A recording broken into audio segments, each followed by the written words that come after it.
마태복음 17장.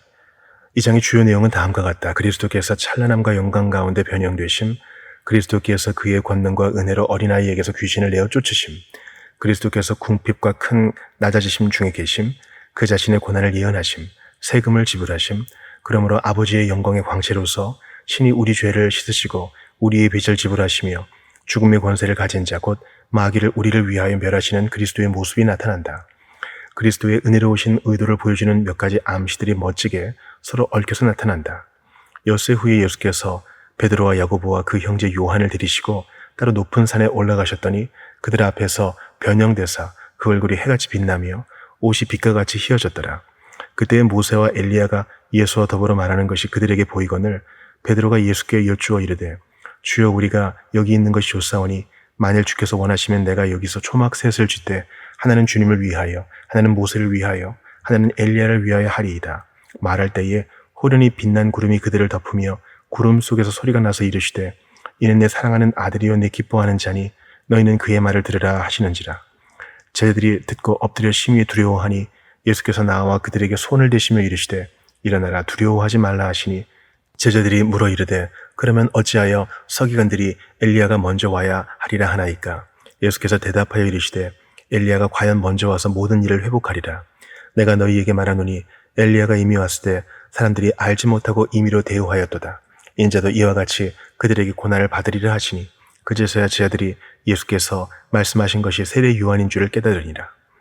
그리스도께서 변형되신 이야기가 여기서 나타난다. 앞에서 그는 인자가 속히 그의 나라에서 오실 것을 말씀하셨었다. 새 복음서 기자가 모두 이 약속을 이 이야기와 연결시키고 있다. 마치 그리스도의 변형되심의 의도가 그리스도의 나라와 또한 그가 택하사 거룩하게 하신 자들에게 나타난 그의 빛과 사랑의 신뢰를 제시하고 또한 그것을 보증하기 위함이었던 것처럼 보인다. 베드로는 이 일을 그리스도의 능력과 강림하심으로 말씀한다. 그 일은 그의 능력이 발휘된 사건이요 그의 강림하심을 미리 주지시켜 주는 것이었다. 그의 강림하심이 그런 서두를 통해서 소개되는 것은 지극히 적절한 일이었다. 그리스도께서 그의 낮아지심의 상태에서 여기 계실 때에 그의 상태가 주로 굴욕과 고난의 상태였으나 그 스스로도 고난 중에 더 격려를 받으시고 또한 다른 이들도 거부감이 덜하도록 하기 위하여 그의 영광이 조금씩 드러나는 일들이 간혹 있었던 것이다. 그의 탄생, 세례받으심, 시험당하심, 그리고 그의 죽음 등은 그의 낮아지심을 드러내주는 가장 두드러진 신뢰들이다. 그리고 이것들 하나하나마다 그의 영광과 하늘의 미소를 드러내주는 점들이 반드시 수반되었다. 그러나 그의 공생의 사역이 전체적으로 볼 때에 낮아지심의 연속이었으므로 여기서 그 낮아지심의 상태 한가운데에서 그의 영광을 발견하는 사건이 일어나는 것이다. 지금 하늘에 계시는 그리스도께서 그의 낮아지심을 지니신 것처럼 그가 이 땅에 계실 때에도 그는 그의 영광의 모습을 지니고 계셨던 것이다. 그러면 그리스도의 변형에 관하여 다음을 관찰하라. 그 정황, 여기 1절에서 그것을 볼 수 있다. 그때 그가 제자들과 엄숙한 담화의 시간을 가지신 지 엿새 후에 누가는 8일쯤 되어라고 보도한다. 중간에 엿새 전체여 이날은 8일째 되는 날이여 7번째 밤이 지난 다음 날이다.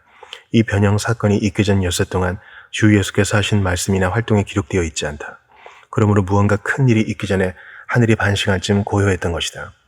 그러므로 그리스도께서 그의 교회를 위하여 아무것도 하지 않으시는 것 같은 때에는 기대하라. 머지않아 무언가 일상적인 일보다 더한 일을 행하실 것이다. 그 장소, 높은 산 꼭대기였다. 그리스도는 산을 택하셨다. 산은 은밀한 장소였다. 그는 따로 가셨다. 산 위에 있는 동네는 감추어지기가 어려우나 두어 사람이 산 위에 있으면 찾기가 어려운 법이다. 그러므로 그리스도와 제자들은 대개 산 위에서 사사로운 교훈의 시간들을 가진 것이다. 그리스도께서 변형의 장소로 한적한 곳을 택하신 것은 그가 영광의 모습으로 대중 앞에 나타나시는 것은 그의 현 상태에 합당하지 않기 때문이었다. 그리고 이로써 그의 겸손을 보여주시고 또한 하나님과의 교제를 누리는 데에는 사사로이 홀로 있는 것이 좋다는 것을 가르치고자 하신 것이다. 하늘과의 교제를 유지하고자 하는 이들은 반드시 이 세상의 갖가지 일들로부터 벗어나는 일을 자주 해야 한다. 홀로 있을 때라도 아버지께서 함께 계심으로 절대로 홀로 있는 것이 아닌 것이다. 산 아래의 것들 위에 높이 있는 장엄한 곳이었다. 주목하라. 변화를 이루는 하나님과의 교제를 누리고자 하는 자들은 홀로 있을 뿐 아니라 높이 올라가야 한다. 그들의 마음을 높이 올리고 위의 것을 찾아야 한다. 이리로 올라오라. 그 증인들, 그는 베드로와 야고보와 요한을 데리고 가셨다. 그는 세 사람을 데려가셨는데 이들은 자기들이 본 바를 증언할 수 있는 유능한 사람들이었다. 두세 증인의 입으로 말마다 확증하게 되기 때문이었다. 그리스도께서는 그의 모습이 분명하게 드러나게 하시나 동시에 너무 흔하게 만들지는 않으신다.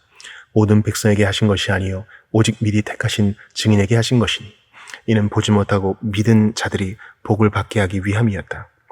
이 세 사람을 데려가신 것은 그들이 제자들 중에서 주요 인물들이었고 다윗의 자손에게 가장 귀중한 세 사람이었기 때문이다. 아무도 그들이 은사와 은혜 면에서 다른 이들보다 뛰어났을 것이다. 그들은 그리스도께서 아끼신 자들이었고 그리하여 그가 홀로 계실 때의 사정을 증언할 인물들로 지목된 것이다. 그리스도께서 죽은 어린 소녀를 일으키실 때에도 그들이 그 현장에 있었다. 그리고 후에 그리스도의 고뇌하심을 목격하게 되는데 지금의 이 일은 그 일을 위한 준비의 일환이었다. 주목하라. 이 땅에 있는 동안 그리스도의 영광을 보는 것은 그와 함께 고난 받는 일을 위한 좋은 준비가 된다. 우리가 이 땅에서 받는 고난은 오는 세상에서 그의 영광을 보는 것을 준비시켜주는 것이니 말이다. 온갖 괴로움을 당한 바울은 풍성한 계시를 받았다. 그의 변형의 방식, 그들 앞에서 변형대사, 그의 몸의 본질은 그대로 있되 그 겉모습이 크게 바뀌었다. 그가 영으로 변화되신 것이 아니라 지금까지 연약함과 부끄러움의 상태로 나타났던 그의 몸이 이제 능력과 영광 중에 나타난 것이다. 변형대사, 메타모르포테, 즉 그가 모습이 바뀌었다는 뜻이다. 세상의 시인들은 화려한 변형의 이야기들로, 특히 그들의 신들의 변형의 이야기들로, 이는 그 신들을 가볍게 만들고 비하시키는 이야기들로 거짓이요 터무니없는 것들이다. 한가하게 세상을 유쾌하게 해왔다. 어떤 이들은 베드로가 이 그리스도의 변형을 언급하면서 우리 주 예수 그리스도의 능력과 강림하심을 너희에게 알게 한 것이 교묘히 만든 이야기를 따른 것이 아니라고 말하는 것이 특히 그런 시인들을 염두에 둔 것이라고 보기도 한다. 그리스도는 하나님이시며 사람이셨으나 육체로 계시는 동안에는 종의 형체, 모르펜 둘루를 가지셨다. 그의 신격의 영광 위에 휘장을 가리셨다. 그러나 변형되실 때에 그 휘장을 거두시고 하나님의 본체로 엠모르페데우 나타나셨고 제자들에게 그의 영광을 잠시나마 보게 하셨다. 그러기 위해서는 그의 형체를 변화시킬 수밖에 없었던 것이다. 우리가 선포하는 큰 진리는 하나님은 빛이시요 빛에 거하시며 옷을 입음같이 빛을 입으신다는 것이다. 그러므로 그리스도께서 하나님의 본체로 나타나실 때에 그도 눈에 보이는 만물 중에 가장 영광스러운 것인 빛 속에서 나타나신 것이다. 그는 만물의 맏아들이시요 영원하신 아버지와 가장 근사하게 닮으신 분이시다. 그리스도는 빛이시며 이 세상에 계시는 동안 어둠의 빛이 돼 세상이 그를 알지 못하였다. 그러나 이때에는 그 빛이 어둠을 뚫고 환히 비친 것이다. 그런데 그의 변형된 모습은 두 가지로 나타났다. 그 얼굴이 해같이 빛나며 얼굴은 몸의 가장 주요한 부분으로서 얼굴로서 사람을 알아본다. 그렇기 때문에 그리스도의 얼굴이 해같이 빛나게 된 것이요 후에는 그가 모욕과 침뱉음을 당하여도 그의 얼굴을 가리지 아니하신 것이다. 그는 힘있게 나아가실 때에 그의 얼굴이 해같이 분명하고도 환하게 빛났다. 그는 의로운 해이시며 세상의 빛이시기 때문이다. 모세의 얼굴은 해의 빛을 반사하는 달처럼 밖에는 빛나지 않았다. 그러나 그리스도의 얼굴은 고유한 자신의 빛을 발하는 해같이 빛났다. 그리고 이런 그의 얼굴의 광채는 잠깐 비치다가 갑자기 사라졌기 때문에 더욱더 영광스럽게 드러났다. 옷이 빛과 같이 휘어졌더라. 얼굴과 마찬가지로 그의 몸 전체가 변화되었다. 그 찬란한 빛살이 그의 전신에서 나와 그의 옷을 통과하여 비침으로 그 몸이 희고 찬란하게 보였다. 모세의 얼굴의 광채는 얇은 수건으로 쉽게 가릴 수 있었을 만큼 약하고 희미하였다. 그러나 그리스도의 몸의 영광은 그의 옷도 그것으로 찬란해질 만큼 놀라운 것이었다. 함께 나타난 인물들. 그는 마지막에 수천의 성도들과 함께 오실 것이요 여기서 그 성도들의 표본들로서 이제 모세와 엘리야가 나타나 예수와 더불어 말하는 것이 보였다. 관찰하라. 영화롭게 된 성도들이 그를 수행하였다. 땅에서도 베드로와 야고보와 요한 등 세 사람이 사실을 확증하러 와 있었으니 하늘에서도 사실을 확증할 사람들이 있을 만했다. 그러므로 이 장면은 그리스도의 나라와 생생하게 닮았다 하겠다. 그의 나라는 하늘의 성도들과 땅의 성도들로 이루어졌다. 온전하게 된 의인의 영들이 그 나라에 속하는 것이다. 여기서 우리는 그리스도 안에서 잠자는 자들이 망한 것이 아니라 분리된 상태로 존재하며 기회가 있을 때에 나타날 것임을 보게 된다. 이 두 사람은 모세와 엘리야로서 당대에 매우 뛰어났던 사람들이다. 두 사람 모두 그리스도와 똑같이 40일 동안 밤낮으로 금식하였고 다른 이적들을 행하였으며 두 사람 모두 이 세상의 삶뿐 아니라 이 세상에서 떠나간 일도 두드러졌다. 엘리야는 불 수레를 타고 하늘로 올라갔고 죽음을 보지 않았다. 모세의 육체도 발견된 일이 없다. 어쩌면 부패로부터 보존되었고 여기서 나타나도록 예비되어 있었을지도 모른다. 유대인들은 모세와 엘리야에 대해 크나큰 존경으로 기억하였고 그렇기 때문에 그들이 와서 그리스도를 증거한 것이요 그에 대한 수식들을 갖고서 지상 세계로 온 것이다. 그들로 말미암아 율법과 선지자가 그리스도를 높였고 또한 그를 증거한 것이다. 모세와 엘리야가 제들에게 나타났고 제들이 그들을 보았으며 그들이 말하는 것을 들었고 그들이 모세와 엘리야라는 것을 알았다. 그들이 말하는 내용을 듣고서 알았든지 아니면 그리스도께서 그들의 정체를 그들에게 알려주셨을 수도 있다. 영어롭게 된 성도들은 천국에서 서로를 알게 될 것이다. 그들은 그리스도와 대화를 나누었다. 주목하라. 그리스도께서는 복된 자들과 교류를 나누셨고 따라서 영어롭게 된 기관에 그 어떤 일원과도 낯설지 않으실 것이다.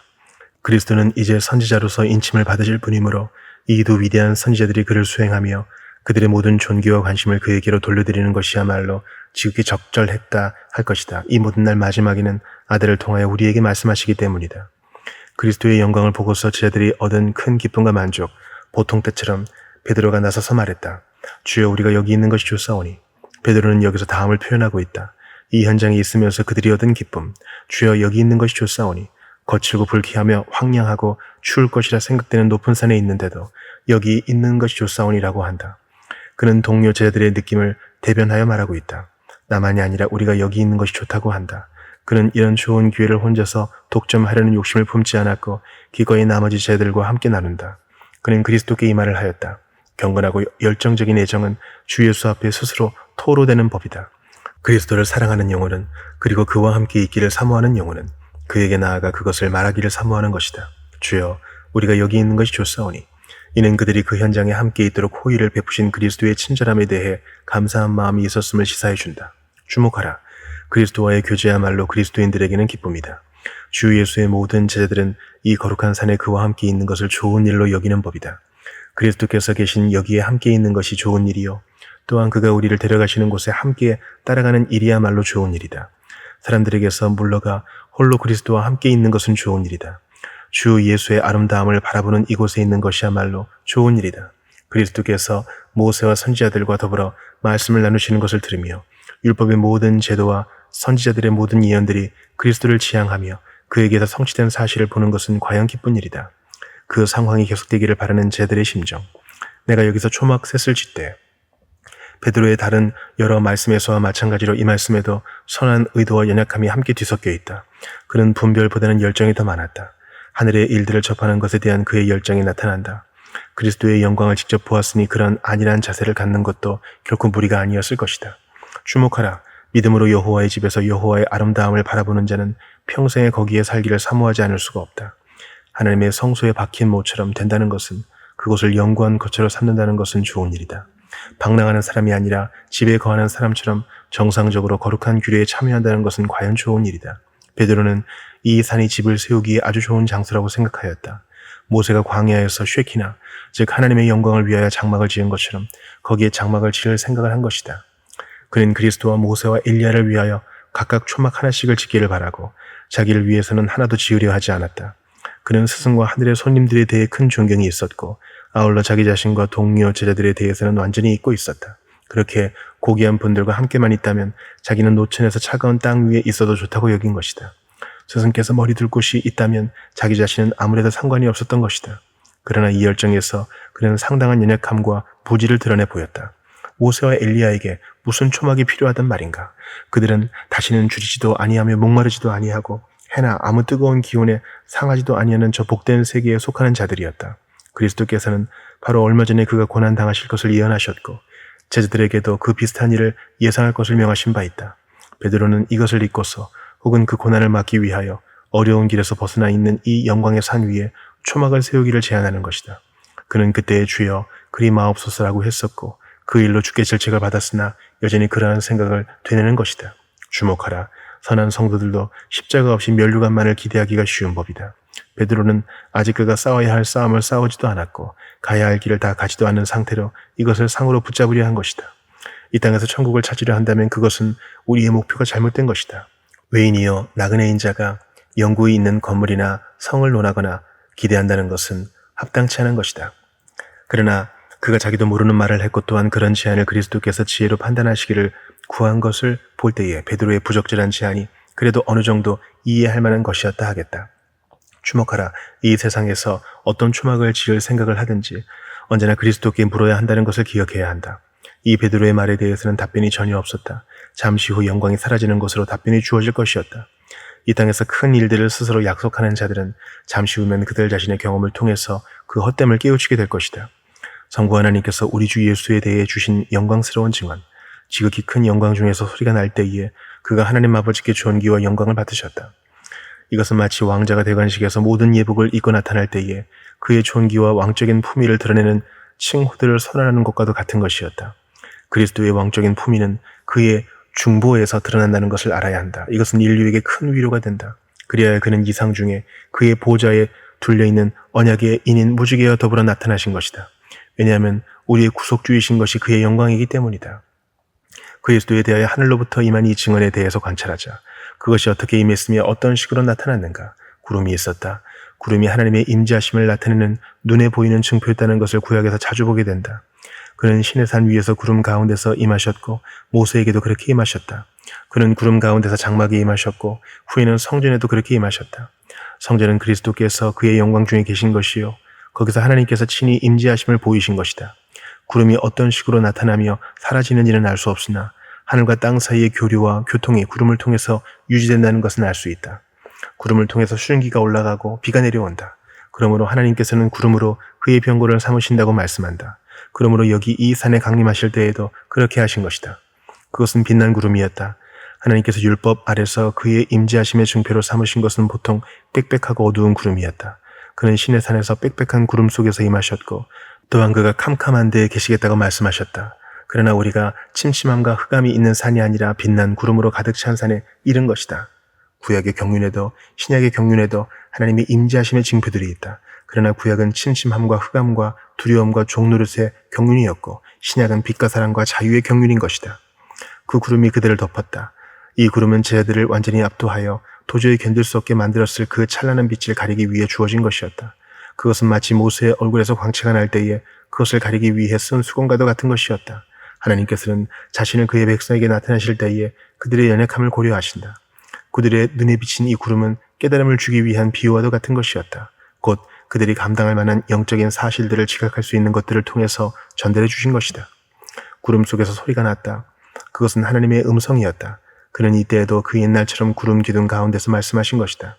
모세가 율법을 받을 때처럼 우레나 번개나 나팔 소리 같은 것이 없었고 오로지 음성, 곧 세미한 음성뿐이었다. 하나님께서 엘리야에게 말씀하실 때처럼 크고 강한 바람이나 지진이 그 앞에 있지도 않았다. 여기서 모세와 엘리야는 이 모든 날 마지막에 하나님의 아들을 통하여 말씀하시되 전에 그들에게 말씀하실 때와는 다른 방식으로 하시는 것을 친히 목격하였던 것이다. 이 음성은 지극히 큰 영광 중에 임하였다. 과거에 모세와 엘리야에게 말씀하실 때에는 영광이 없었던 것과 대조적으로 여기서는 지극히 큰 영광이 나타난 것이다. 물론 그 지극히 큰 영광이 구름에 가려졌으나 거기서 음성이 임하였다. 믿음은 들음에서 나기 때문이다. 하늘로부터 난 음성의 내용, 이는 내 사랑하는 아들이요 내 기뻐하는 자니 여기서 다음의 사실을 접하게 된다. 복음의 큰 비밀이 계시되 이는 내 사랑하는 아들이요 내 기뻐하는 자니 이것은 그가 세례를 받으실 때에 하늘로부터 들려온 음성과 정확히 일치하는 것이었다.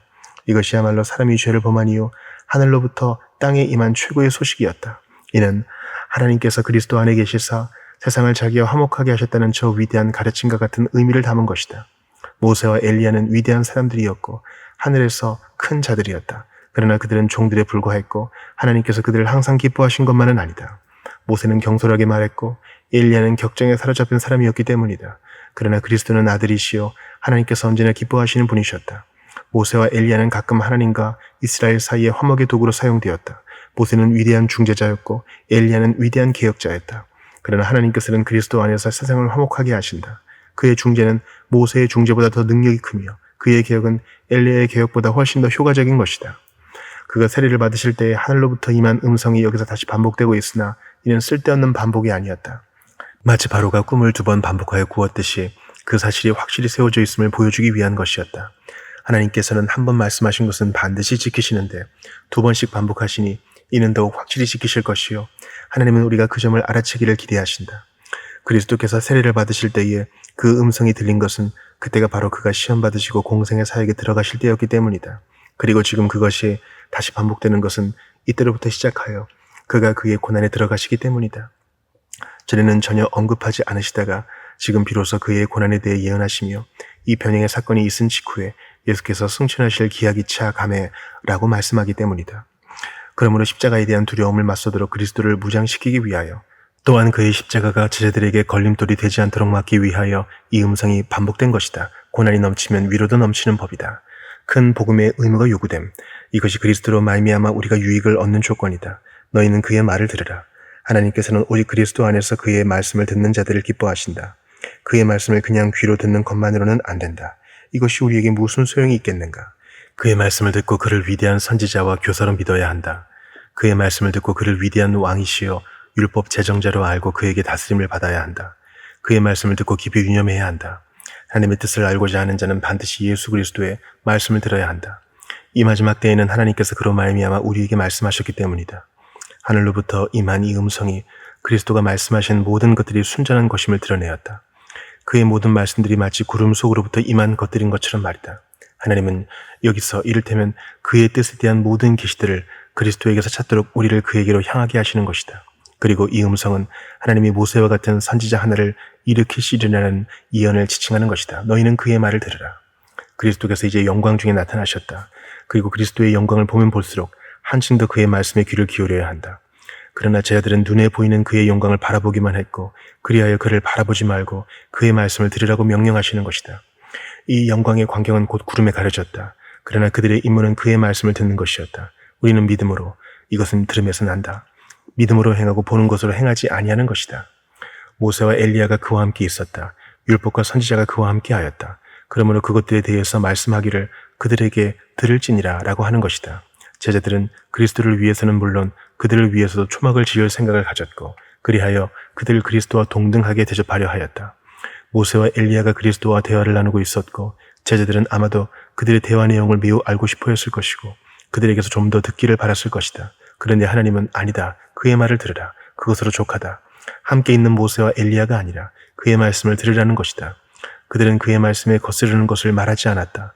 그들이 선지자로서 세상에서 어떤 관심이 있었든지 간에 그들은 모든 것이 그리스도께로 집중되고 그가 친히 만물의 으뜸이 되시는 것을 기꺼이 보기를 원했던 것이다.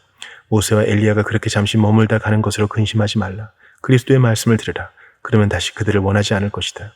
이 음성을 들은 제자들이 극심한 두려움과 그리스도께서 그들에게 주신 격려. 제자들은 듣고 엎드려 심히 두려워하였다. 그 빛의 찬란한 광채와 그것에 대한 놀라움 때문에 그들이 엎드려졌고 두려워하였을 수도 있을 것이다. 그러나 그것이 전부가 아니었다. 사람이 죄를 짓고 동산에서 하나님의 음성을 들은 이후 하나님이 비범한 나타나심은 언제나 사람에게 공포의 대상이었다. 하나님께서 자기에게 선을 베푸실 이유가 전혀 없다는 것을 알기에 하나님께로부터 직접 말씀을 듣는 것을 두려워해온 것이다. 주목하라. 바람이 불어 하늘이 말끔하게 되었을지조차도 하나님께는 두려운 위험이 있는 것이다. 여호와의 소리가 얼마나 놀라운 역사를 행하는지를 보라. 하나님께서 우리와 같은 사람들을 통해서 우리에게 말씀하시는 것이 우리에게 얼마나 좋은 일인지 모른다. 그들에 대해서는 두려움이 없는 것이다. 그리스도께서는 풍성한 온유함으로 그들을 자비롭게 일으키셨다. 주목하라. 우리 주 예수께서 아무리 영광 중에 계시더라도 연약함 중에 있는 그의 백성들에 대한 그의 관심과 사랑은 결코 줄어들지 않는다. 지금 그의 높아지신 상태에 계신 그리스도께서 지극히 비천한 참된 신자를 동정하시며 그를 돌아보신다는 것을 생각하면 큰 위로를 얻게 된다. 여기서 관찰하라. 그가 하신 일, 예수께서 나와 그들에게 손을 대셨다. 그가 다가오심으로 그들의 두려움이 사라졌다. 그리스도께서 그들을 돌아보신다는 것을 알자 그 이상 다른 것이 필요 없었다. 그리스도께서 요한에게 또한 다니엘에게 오른손을 대신 것도 비슷한 경우라 하겠다. 그리스도께서 손을 대실 때에 치유의 역사가 일어났는데 여기서는 제자들이 힘과 위로를 얻은 것이다. 그가 하신 말씀, 일어나라, 두려워하지 말라, 주목하라. 하늘과 대면하여 높이 우러르는 두려움을 갖는 것은 그리스도께서 기뻐하시는 것이나 공포감에서 나오는 두려움은 그렇지 않다. 그러므로 반드시 제거해야 한다.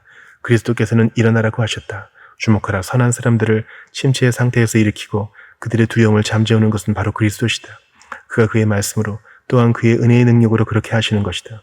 그리고 그리스도 이외에는 아무도 그 일을 할 수가 없다. 일어나라. 두려워하지 말라. 주목하라. 우리가 두려움에 굴복하지 않고 그 아래에 누워있지 않고 일어나서 그것들과 싸워 우리가 행할 바를 행하면 근거 없는 두려움들이 곧 사라질 것이다.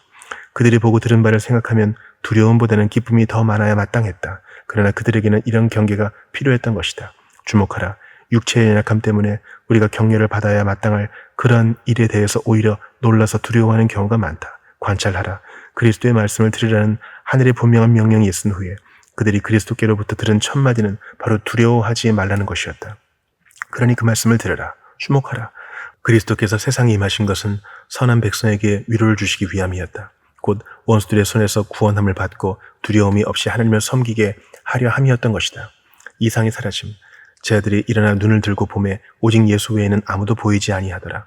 모세와 엘리야가 사라졌고 그리스도의 영광의 광채가 물러갔다. 혹은 다시 가려졌다. 그들은 이날이야말로 그리스도께서 그의 나라에 들어가시는 날이요 그들이 꿈꾸오던 대로 그리스도께서 대중 앞에 찬란한 모습으로 나타나실 날이기를 바랐다. 그러나 그들의 소망은 이루어지지 않았다. 주목하라. 이 세상에서 우리의 기대를 높이 가지는 것은 지혜롭지 못하다. 왜냐하면 우리가 이 땅에서 아무리 값진 영광과 기쁨을 누리더라도 그것들은 사라져가는 것들이기 때문이다.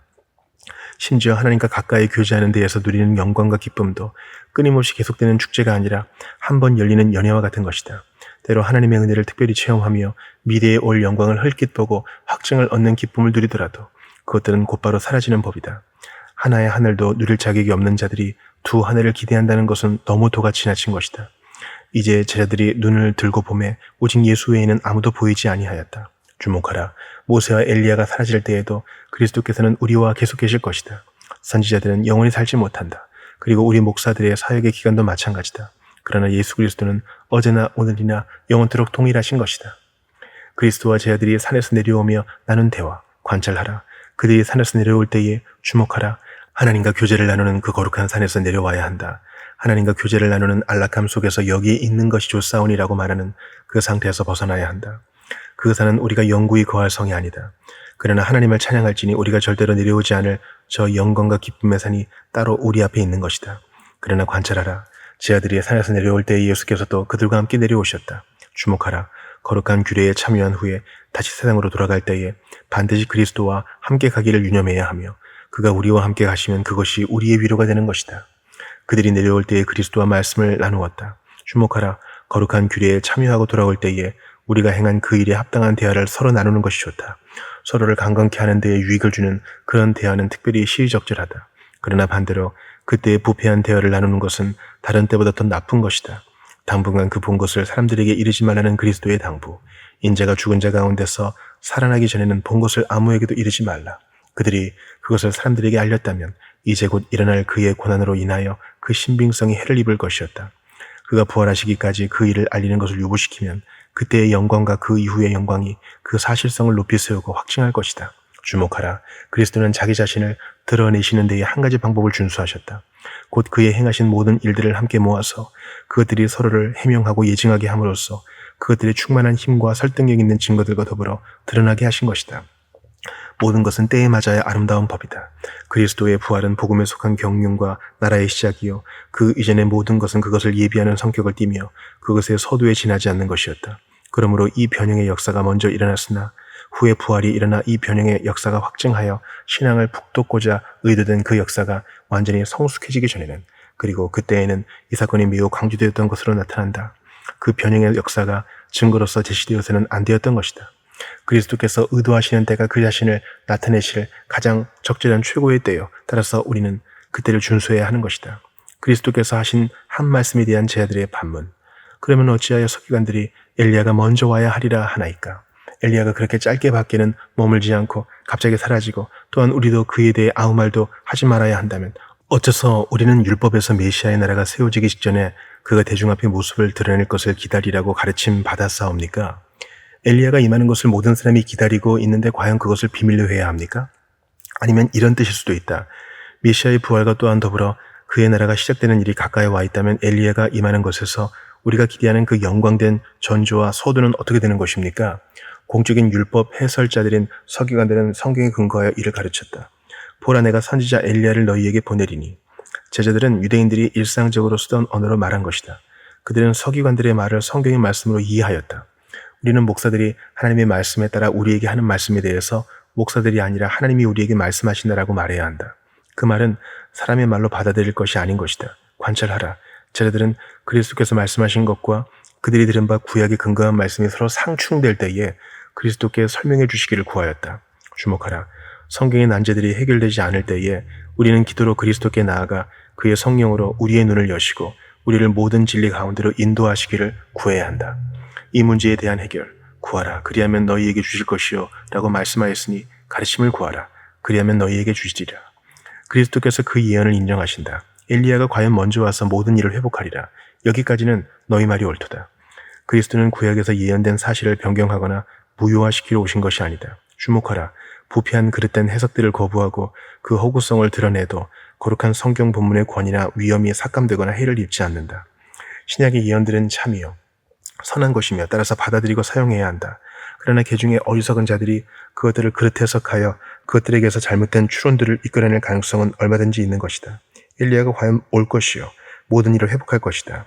그러나 그것들을 그 이전의 상태로 회복하는 것이 아니라 세례 요한은 와서 그 일을 한 것은 아니다. 모든 일을, 즉 그에 관하여 기록된 모든 일을, 엘리야에 대한 모든 예언들을 회복할 것이다. 세례 요한이 온 것은 일들을 영적으로 회복하기 위함이었고 신앙적 부패를 갱신시키기 위함이었고 아버지의 마음을 자녀에게로 돌이키게 하기 위함이었다. 이것이 바로 모든 일을 회복하리라는 말씀과 동일한 것을 뜻하는 것이다.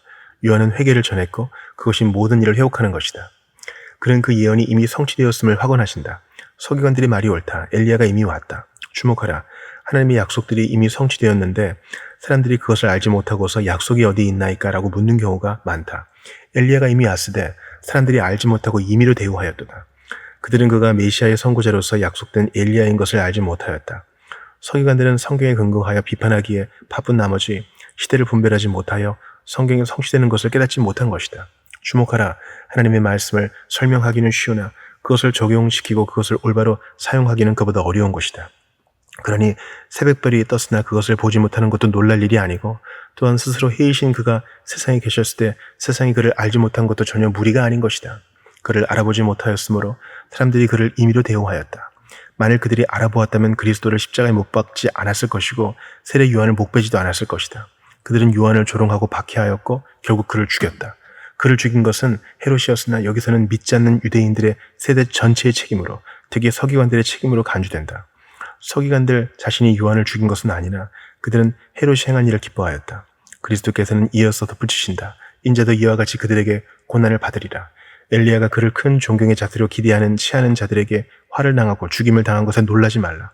메시아 자신도 그와 비슷하게 대우를 받게 될 것이다. 주목하라. 그리스도의 고난은 다른 모든 고난들의 이상스러움을 무색해 하는 것이다. 세례 요한의 피에 손을 더럽혔으니 그들은 그리스도께도 비슷하게 행할 준비가 되어 있었던 것이다. 주목하라. 사람들은 그리스도의 종들을 대하는 방식 그대로 그리스도 자신도 똑같이 대하는 법이다. 순교자들의 피에 취한 자들은 여전히 계속해서 그 일을 기뻐하며 외치는 것이다. 그리스도의 답변에 제자들이 만족함. 그제서야 제자들이 예수께서 말씀하신 것이 세례 요한인 줄을 깨달으니라. 그는 요한의 이름을 언급하지 않으셨으나 그가 하신 묘사가 전에 요한에 대해 하신 말씀과 일치하였으므로 그들이 그것이 세례 요한을 가리키는 말씀인 것을 깨달은 것이다. 이것이야말로 아주 유용한 가르침의 방법이다. 배우는 자 자신으로 하여금 생각하게 하고 그들 자신의 기억을 떠올려 가르침을 얻게 하며 그리하여 쉽게 지식을 갖게 하는 것이다. 우리가 부지런히 지식의 수단을 사용하면 이상스럽게도 안개가 걷히고 그릇된 것들이 바로잡히는 것이다.